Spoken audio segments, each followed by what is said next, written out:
Lieutenant Sarah Mitchell stood at attention in the formation, her eyes fixed straight ahead as General Robert Hayes conducted his monthly inspection of Fort Bragg. She'd carefully applied extra concealer that morning, layering it thick around her left eye and cheekbone where the bruises had bloomed purple and yellow.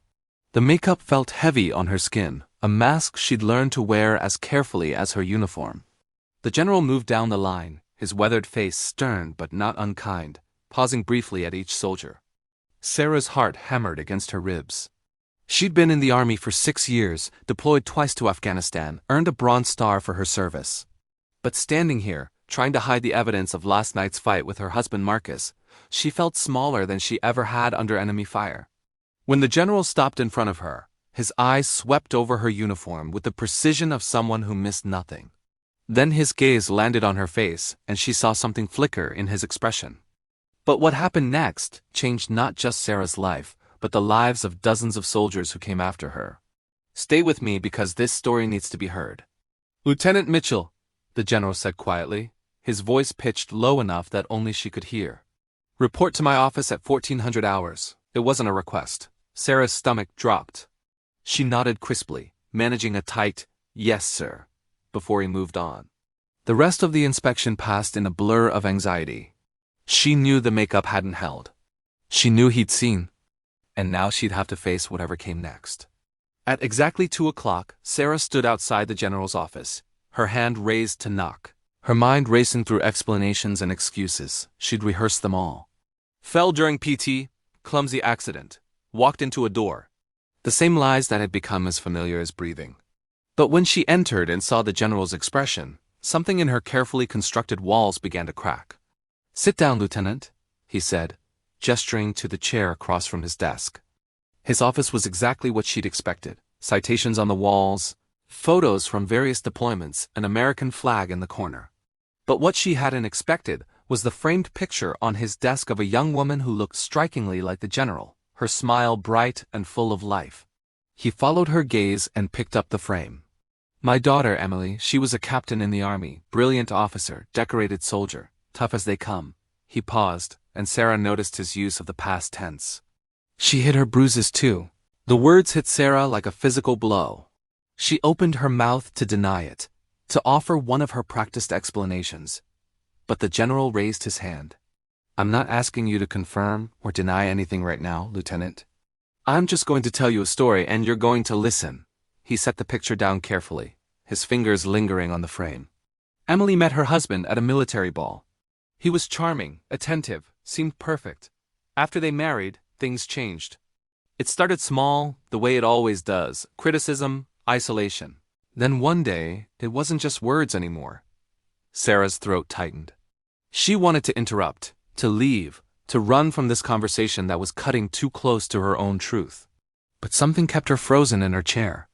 If you know someone who needs to hear this story, hit that like button and subscribe, because stories like these save lives. "Emily never told us," the general continued, his voice rougher now. "She was a soldier. She was strong. She thought she could handle it alone. She thought asking for help was weakness." He looked directly at Sarah, and she saw the weight of regret in his eyes. One night, it went too far. Her husband put her in the hospital. She survived, barely. But even then, she tried to protect him, tried to say it was her fault. He leaned forward. "It took me sitting exactly where I'm sitting now, looking at my daughter the way I'm looking at you, to understand that the bravest thing a soldier can do isn't facing the enemy on the battlefield. It's admitting when they need help from the person who's supposed to be on their side." Sarah's vision blurred with tears she'd been holding back for months. Her voice came out as barely a whisper. "What happened to Emily, sir?" The general's expression softened with something that looked like hard-won peace. "She got help. It wasn't easy. It took time, therapy, legal battles, rebuilding her life from scratch, but she did it. Today, she runs a support program for military spouses experiencing domestic violence. She helps dozens of people every year find the courage to leave, to rebuild, to remember that they're worth more than someone else's anger." He opened his desk drawer and pulled out a card, sliding it across to Sarah. "This is Emily's direct number. And this," he placed another card beside it, "is for the base's family advocacy program. Confidential, immediate help, no questions that you're not ready to answer." Sarah stared at the cards, her hands trembling. Sir, I don't know if I can. You don't have to decide anything right now, the general said firmly. But I need you to understand something, Lieutenant. You survived combat. You led soldiers under fire. You have more strength than you realize. And that strength doesn't make you immune to needing help. It makes you human. He stood, and Sarah automatically rose to attention. What happens next is your choice. But know this. You have an entire chain of command that will support you, protect you, and help you through whatever you decide to do. You're not alone in this fight. Sarah left his office with the cards clutched in her hand, feeling like she was carrying both a lifeline and a weight. That evening, instead of going home to Marcus, she sat in her car and stared at Emily's number. It took her 3 tries to dial it, her finger hovering over the call button twice before pulling back. On the 3rd try, she pressed it and held the phone to her ear. Emily answered on the 2nd ring, her voice warm and understanding. This is Emily, you're safe now. Tell me what you need. 3 months later, Sarah stood in front of a new formation, this time as a speaker at a base-wide awareness event about domestic violence in military families. Her divorce was finalized. She had a new apartment, a therapist she met with weekly, and bruises that had finally faded completely. But more than that, she had her voice back. I'm Lieutenant Sarah Mitchell, she began, looking out at the sea of faces, some curious, some skeptical, some hiding their own secrets behind carefully applied makeup. And I'm here to tell you that asking for help isn't weakness. It's the bravest thing a soldier can do. In the back of the room, General Hayes stood with his daughter Emily beside him.